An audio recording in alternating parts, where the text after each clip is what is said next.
आज हम बात करेंगे कि आप घर बैठे अपना आय प्रमाण पत्र कैसे बना सकते हो। अब आय प्रमाण पत्र बनाने के लिए आपको कहीं भी जाना नहीं पड़ेगा। अब आप घर बैठे अपना आय प्रमाण पत्र बड़ी आसानी से बना सकते हो। आप जब भी कहीं अपना आय प्रमाण पत्र बनाने जाते हो, तब सामने वाला आपसे कई सारे रुपए लेता है। यानी कि एक आय प्रमाण पत्र बनाने के लिए आपसे वो लोग 100 या फिर 200 रुपए तक चार्ज करते हैं। अब आप मात्र 15 रुपए में ही घर बैठे अपना आय प्रमाण पत्र बना सकते हो, वो भी अपने मोबाइल या फिर लैपटॉप से। अब आइए मैं आपको बताता हूँ कि आप अपना आय प्रमाण पत्र किस तरीके से बना सकते हो। अब आपको कोई भी ब्राउज़र ओपन कर लेना है, फिर आपको वहाँ टाइप करना है ई-साथी, फिर आपको इसे सर्च कर लेना है। अब उसके बाद आपके सामने जो पहली लिंक आएगी, आपको इस पे क्लिक करके ओपन कर लेना है। अब उसके बाद आपको यहाँ पे सबसे पहले अपना लॉगिन आईडी और पासवर्ड क्रिएट करना होगा।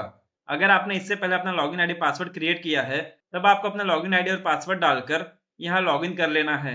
अगर आप पहली बार आ रहे हो, तब आपको यहाँ पे खुद को रजिस्टर करना होगा, यानी कि आपको यहाँ पे अपना लॉगिन आईडी और पासवर्ड क्रिएट करना होगा। अब यहाँ पे खुद को रजिस्टर करने के लिए आपको यहाँ पे क्लिक करना है नवीन उपयोगकर्ता पंजीकरण, इस पे आपको क्लिक कर लेना है। अब उसके बाद आपको यहाँ पे सभी डिटेल फिलअप करके खुद को रजिस्टर कर लेना है। यहाँ पे सबसे पहला है लॉगिन आईडी। आपको यहाँ पे अपने अकॉर्डिंग कोई भी लॉगिन आईडी क्रिएट करना है। आप यहाँ पे अपने अनुसार कोई भी एक अपना लॉगिन आईडी क्रिएट कर सकते हो। जैसे आप अपना लॉगिन आईडी यहाँ पे क्रिएट करोगे, आपको यहाँ उपलब्धता की जांच करे पे क्लिक करना है। अगर आपका लॉगिन आईडी यहाँ पे अवेलेबल रहेगा, तब आपके सामने ऐसा पॉपअप आएगा, यह लॉगिन आईडी प्रयोग हेतु उपलब्ध है। अब आपको यहाँ ओके कर लेना है। उसके बाद आपको यहाँ पे आवेदक का नाम डालना है, यानी कि आपको यहाँ पे अपना नाम डाल लेना है। फिर जन्म तिथि यानी कि डेट ऑफ बर्थ डाल लेना है। फिर यहाँ पे लिंग, यहाँ पे आपको अपना जेंडर चूज करना है। आपका जो भी जेंडर है, आप अपने अकॉर्डिंग यहाँ पे चूज कर सकते हो। उसके बाद आपको यहाँ पे अपना एड्रेस डालना है। आपका जो भी पता है, आपको यहाँ पे डाल लेना है। फिर यहाँ पे पिन कोड डालना है। फिर यहाँ पे जिला डालना है। यहाँ लिस्ट में से आपका जो भी जिला है, आपको यहाँ पे चूज कर लेना है। उसके बाद आपको यहाँ पे मेल आईडी डालना है। फिर यहाँ पे आपको अपना मोबाइल नंबर डालना है। आपको यहाँ पे अपना एक्टिव मोबाइल नंबर डालना है।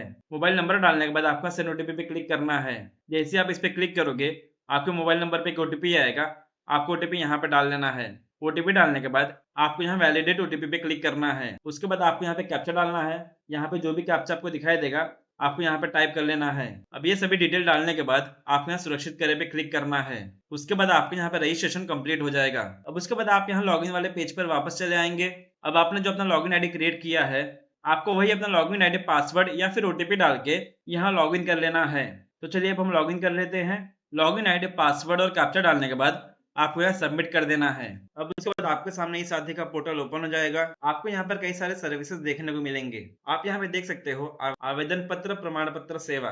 आप यहाँ पे जाति प्रमाण पत्र, आय प्रमाण पत्र, निवास प्रमाण पत्र, दिव्यांग प्रमाण पत्र, ऐसे कई प्रमाण पत्र आप यहाँ पे बना सकते हो। आपको यहाँ आय प्रमाण पत्र पे क्लिक करना है। अब उसके बाद आपको यहाँ पे अपना आधार नंबर डाल लेना है। आप जिनका भी आय प्रमाण पत्र बनाना चाहते हो, उनका आधार नंबर आपको यहाँ पे डाल लेना है। आधार नंबर डालने के बाद आपको यहाँ कैप्चा टाइप करना है, यानी कि आपको यहाँ पे सिक्योरिटी कोड टाइप करना है।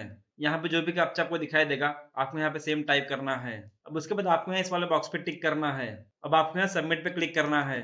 उसके बाद आपके आधार लिंक मोबाइल नंबर पे एक ओटीपी जाएगा। आपको ओटीपी यहाँ पे डाल लेना है। जो नंबर आपके आधार कार्ड से लिंक रहेगा, उसी मोबाइल नंबर पे ओटीपी जाएगा। आपको वही ओटीपी यहाँ पे डालना है। अब ओटीपी डालने के बाद आपको यहाँ सबमिट कर देना है। अब उसके बाद आपके सामने आय प्रमाण पत्र बनाने का आवेदन फॉर्म ओपन हो जाएगा। आप यहाँ पे देख सकते हो आय प्रमाण पत्र हेतु आवेदन पत्र। अब आपको यहाँ पे सभी डिटेल 1 बाय 1 करके फिलअप करना है। आपको ये फॉर्म भर लेना है। यहाँ पे सबसे पहला है सेवा का प्रकार। आपको यहाँ पे दो ऑप्शन देखने को मिलेंगे, ग्रामीण और नगरीय। अगर आप गांव यानी कि देहात में रहते हो, तब आपको यहाँ पे ग्रामीण चूज करना है। अगर आप शहरी इलाके में रहते हो, तब आपको यहाँ पे नगरीय चूज करना है। उसके बाद यहाँ पे प्रार्थी का नाम हिंदी में यहाँ आ जाएगा डिफॉल्ट, क्योंकि आधार कार्ड से कैप्चर कर लेता है। उसके बाद यहाँ प्रार्थी का नाम अंग्रेजी में, ये भी यहाँ पे डिफॉल्ट आ जाएगा आधार कार्ड के हिसाब से। उसके बाद यहाँ पर है पिता पति संरक्षक का नाम। अब आपको यहाँ पे अपने पिता या फिर पति का नाम डाल लेना है। आप अपने अकॉर्डिंग किसी का भी नाम यहाँ पे डाल सकते हो। उसके बाद यहाँ पे माता का नाम। यहाँ पे आपको अपनी माता का नाम यानी कि आवेदक की माता का नाम डालना है। उसके बाद यहाँ है वर्तमान पता यानी कि करंट एड्रेस। आवेदक का जो भी वर्तमान पता है, आपको यहाँ पे डाल लेना है। यहाँ पे मकान नंबर, फिर यहाँ पर है मोहल्ला या फिर पोस्ट का नाम, जनपद, जनपद यानी कि जिला। यहाँ पे आपका जनपद डिफॉल्ट आ जाएगा, क्योंकि हमने इसे पहले फिलअप किया था। उसके बाद तहसील, आपको यहाँ पे अपना तहसील चूज करना है। आपका जो भी तहसील है, आपको यहाँ पे चूज कर लेना है। अब उसके बाद आपको यहाँ पे ग्राम चूज करना है। आपका जो भी ग्राम है, आपको लिस्ट ओपन कर लेना है। फिर लिस्ट में से आपको अपना ग्राम चूज कर लेना है। अब उसके बाद आपको यहाँ पे अपना मोबाइल नंबर डाल लेना है। आपका एक्टिव जो भी मोबाइल नंबर है, आपको यहाँ पे डाल लेना है। उसके बाद यहाँ पे स्थायी पता यानी कि परमानेंट एड्रेस। अगर आपका वर्तमान पता और स्थायी पता दोनों सेम है, तब आपको यहाँ इस वाले बॉक्स पर टिक कर लेना है। अगर आपका वर्तमान पता और स्थायी पता दोनों अलग है तब आपको यहाँ पे फिलअप कर लेना है। उसके बाद यहाँ है व्यवसाय। आप जो भी व्यवसाय करते हो यानी कि आप जो भी काम करते हो आपको यहाँ पर टाइप कर लेना है। अगर आप स्टूडेंट हो तब आपको यहाँ पे स्टूडेंट टाइप करना है। अगर आप कोई काम नहीं करती हो, सिर्फ घर में काम करती हो यानी कि घर संभालती हो, तब आपको यहाँ पे हाउस वाइफ टाइप करना है। अगर आप कोई और काम करते हो तब आपको यहाँ पे अपने काम का नाम टाइप कर लेना है। उसके बाद यहाँ पे परिवार का विवरण यानी कि आपके परिवार में जितने भी लोग हैं आपको उन सभी का काउंट करके यहाँ पे डालना है। आपको अपना काउंट करना है यानी कि आवेदक को काउंट करके परिवार के कुल सदस्यों की संख्या यहाँ पे डालनी है। तो जितने भी सदस्य है आपको यहाँ पे डाल लेना है। जैसे आप परिवार के सदस्यों की संख्या डालोगे आपके सामने एक टेबल ओपन हो जाएगा। आप जितने भी सदस्यों की संख्या यहाँ पे डालोगे उतने लोगों का कॉलम यहाँ पे ओपन होगा। अब आपको यहाँ पे 1 बाय 1 करके सभी का नाम, व्यवसाय और आय डाल लेनी है। तो यहाँ पे सबसे पहले आवेदक का नाम आ जाएगा यानी कि जो आवेदन करता है उनका नाम यहाँ पे आ जाएगा। अब नाम डालने के बाद यहाँ पे उनका व्यवसाय डालना है। तो जो भी काम करते हैं आपको यहाँ पे व्यवसाय डाल लेना है। अगर वो सिर्फ घर संभालती है तब आपको यहाँ पे हाउस वाइफ डालना है। अब अगर वो हाउस वाइफ है तो जाहिर सी बात है उनका इनकम यहाँ पे 0 होगा, तब आपको यहाँ पे 0 डाल लेना है।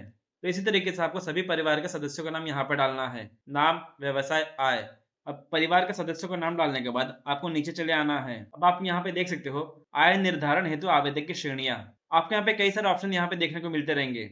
अब इन सभी ऑप्शन में से आपको यहाँ पे किसी भी एक जानकारी देना जरूरी है। तो यहाँ पे सबसे पहला है अकुशल भूमिहीन मजदूर खेतीहर मजदूर से आय यानी कि आपको खेती से कितना रुपया आता है, आपकी कितनी आय है, आपको यहाँ पे डाल लेना है। तो जो भी रहेगा आपको यहाँ पे डाल लेना है। मैंने भी यहाँ पे रैंडमली डाला है, आप अपने अनुसार यहाँ पे डाल सकते हो। उसके बाद यहाँ है कुशल खेतीहर मजदूर से आय, तो आपका जितना भी आय रहेगा आपको यहाँ पे डाल लेना है। फिर यहाँ पर है कृषि भूमि का विवरण। अब आपको यहाँ पे अपनी कृषि यानी कि जमीन की जानकारी दे देनी है, तो किस गांव में है और कितना क्षेत्रफल है और कितना उस जमीन से आय आती है आपको यहाँ पे डाल लेना है। उसके बाद पेंशन अगर आपको मिलता है तब आपको उसकी जानकारी यहाँ पे देनी है यानी कि आपको कितना पेंशन मिलता है। उसके बाद है निजी व्यवसाय से आय, अन्य स्रोतों से आय। तो आपका जहां से भी इनकम आता रहेगा आपको यहाँ पे 1 बाय 1 करके डाल लेना है। अगर इनमें से कहीं भी नहीं आता तब आपको यहाँ पे 0 0 करके डालना है। उसके बाद यहाँ है परिवार की कुल वार्षिक आय, ये यहाँ पे डिफॉल्ट आ जाएगा। जैसे आप यहाँ पे परिवार के मेंबर की आय डालोगे ये सभी कैलकुलेट करके यहाँ पे नीचे डिफॉल्ट आ जाएगा। तो जितना आपके परिवार की वार्षिक आय रहेगी यहाँ पे ऑटोमेटिकली फिलअप हो जाएगा। उसके बाद यहाँ है क्या इससे पूर्व प्रमाण पत्र जारी हुआ है। अगर आपका इससे पहले कोई आय प्रमाण पत्र बना है तब आपको यहाँ पे हाँ करना है। अगर नहीं बना है तब आपको यहाँ पे नहीं चूज करना है। उसके बाद यहाँ है आवेदन शुल्क का भुगतान कर दिया है तब आपको यहाँ पे हाँ करना है। राशन कार्ड संख्या या परिवार आईडी, अगर आपका राशन कार्ड है तो आपको यहाँ पे राशन कार्ड का नंबर आ जाएगा। अगर आपके पास फैमिली आईडी है तो आपको यहाँ पे फैमिली आईडी नंबर आ जाएगा। तो दोनों में से आपका जो भी है यहाँ पे नंबर डिफॉल्ट आ जाएगा। उसके बाद यहाँ है प्रमाण पत्र बनवाने का कारण, आपको यहाँ पे रीजन चूज करना है। तो आपका जो भी रीजन है आपको यहाँ पे चूज कर लेना है। अगर इन दोनों में से आपका कोई भी रीजन नहीं है तब आपको यहाँ पे अन्य चूज करना है और उसके बाद आपको यहाँ पे अपना रीजन डाल लेना है। उसके बाद यहाँ है संलग्न शीर्षक अटैचमेंट टाइटल। अब आपको यहाँ पे अपना डॉक्यूमेंट अपलोड करना है। आपको यहाँ पे 3 डॉक्यूमेंट देना है, फोटो, स्व प्रमाणित घोषणा पत्र और कोई अन्य डॉक्यूमेंट यानी कोई आईडी प्रूफ। तो हम यहाँ पे सबसे पहले अपना फोटो अपलोड करेंगे। तो आपको यहाँ लिस्ट में से फोटो सिलेक्ट कर लेना है। अब उसके बाद आपको यहाँ चूज फाइल पे क्लिक करना है। उसके बाद आपका फोटो जहां भी रहेगा आपको इसे सेलेक्ट कर लेना है। उसके बाद आपको यहाँ ओपन कर लेना है। अब आपको यहाँ पे क्लिक करके अपना फोटो अपलोड कर देना है। उसके बाद आपका फोटो यहाँ पे अपलोड हो जाएगा। अब आपको सेम उसी तरह से स्व प्रमाणित घोषणा पत्र भी अपलोड करना है। आपको यहाँ सेम चूज फाइल पे क्लिक करके उसे यहाँ अपलोड कर देना है। अब उसके बाद आपको यहाँ अपलोड पे क्लिक करके इसे भी अपलोड कर देना है। अब उसके बाद आपको यहाँ पे अपना कोई भी एक आईडी प्रूफ देना है। आप यहाँ पे राशन कार्ड की फोटो पे अपलोड कर सकते हो या फिर वेतन पर्ची। और उसके अलावा अगर आपके पास कोई और आईडी प्रूफ है तब आपको यहाँ पे अन्य चूज करना है। तो हम यहाँ आधार कार्ड अपलोड करेंगे। आपको यहाँ साइड में आधार कार्ड टाइप कर लेना है। अब उसके बाद आपको यहाँ सेम चूज फाइल पे क्लिक करके अपना आधार कार्ड यहाँ अपलोड कर देना है। अब उसके बाद आपको यहाँ अपलोड पे क्लिक करना है। अब ये सभी डॉक्यूमेंट अपलोड करने के बाद आपको यहाँ दर्ज करे पे क्लिक करना है। अब उसके बाद आपके सामने आवेदन फॉर्म ओपन हो जाएगा। आपने यहाँ पे जो जो डिटेल फिलअप किया था आपके सामने सभी डिटेल यहाँ पे शो करेगा। अब आपको यहाँ एक बार फिर से ठीक से चेक कर लेना है। अगर आपके द्वारा भरा गया सभी डिटेल सही है तब आपको एकदम नीचे चले आना है। आप यहाँ प्रिंट पे क्लिक करके अपना फॉर्म डाउनलोड भी कर सकते हो या फिर इसका प्रिंट आउट भी निकाल सकते हो। अगर आपके द्वारा भरी गई सभी जानकारी सही है तब आपको यहाँ सबसे नीचे क्लिक करना है। सेवा शुल्क भुगतान के लिए यहाँ क्लिक करे, आपको इस पे क्लिक कर लेना है। अब उसके बाद आपको यहाँ पे एप्लीकेशन नंबर शो करेगा। आप यहाँ पे देख सकते हो, यहाँ पे आपका एप्लीकेशन नंबर दिखाई देगा। अब आपको यहाँ सबमिट पे क्लिक करना है। उसके बाद आपको यहाँ पे 15 रुपए का पेमेंट करना पड़ेगा। आय प्रमाण पत्र बनाने के लिए आपको यहाँ 15 रुपए देना है। तो उसके लिए आपको यहाँ प्रोसीड विथ पेमेंट पे क्लिक करना है। अब आपके सामने एक पॉपअप आएगा, आपको यहाँ ओके कर देना है। अब आपके सामने यहाँ पेमेंट करने का ऑप्शन ओपन हो जाएगा। आप यहाँ net banking, UPI QR code, debit card किसी भी माध्यम से यहाँ पेमेंट कर सकते हो। तो हम यहाँ QR कोड के थ्रू पेमेंट करेंगे। अब उसके बाद आपके सामने क्यूआर कोड ओपन हो जाएगा। आपको इसे अपने फोन में स्कैन करके यहाँ पेमेंट कर देना है। आप गूगल पे, फोन पे, पेटीएम या फिर किसी भी माध्यम से स्कैन करके आप यहाँ पेमेंट कर सकते हो। जैसे आप यहाँ पेमेंट करोगे, आपका पेमेंट यहाँ पे प्रोसीड होना शुरू हो जाएगा। कभी कभी ऐसा होता है हम पेमेंट कर देते हैं, उसके बाद हमें ऐसा एरर शो करता है, तब आपको यहाँ पे घबराना नहीं है। आपको फिर से होम पेज पर चले आना है। होम पेज पर आने के बाद आपको यहाँ सेवा शुल्क भुगतान पे क्लिक करना है। सेवा शुल्क भुगतान पे क्लिक करने के बाद अब आपको यहाँ अपना एप्लीकेशन नंबर डाल देना है। आपका जो एप्लीकेशन नंबर जनरेट हुआ था, आपको वही एप्लीकेशन नंबर यहाँ पे डालना है।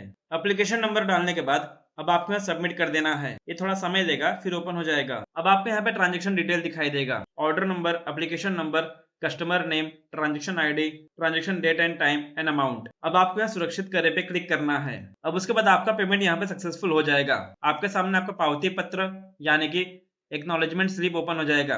ये आपका रिसीट है, आपको इसे डाउनलोड करके रख लेना है या फिर आप इसका प्रिंट आउट भी निकाल सकते हो। आप यहाँ प्रिंट पे क्लिक करके इसका प्रिंट आउट निकाल सकते हो। अब इसका स्टेटस देखने के लिए आपको एक बार फिर से होम पेज पर चले आना है। स्टेटस देखने के लिए आपको यहाँ कुल लंबित आवेदन पे क्लिक करना है। आपने जो जो अब तक यहाँ पे बनाया रहेगा, आपको सभी यहाँ पे दिखाई देगा। आप यहाँ पे देख सकते हो हमारा आय प्रमाण पत्र। तो इस तरीके से आप इसका स्टेटस भी देख सकते हो। अगर आपका आय प्रमाण पत्र बन जाएगा, तब आप यहाँ निस्तारित आवेदन पर क्लिक करके अपना आय प्रमाण पत्र डाउनलोड कर सकते हो। उसके बाद आपके सामने आपका आय प्रमाण पत्र ओपन हो जाएगा। आप यहाँ पे क्लिक करके डाउनलोड कर सकते हो। तो इस तरीके से आप घर बैठे अपने लिए आय प्रमाण पत्र बना सकते हो। तो आज की वीडियो बस इतना ही। धन्यवाद।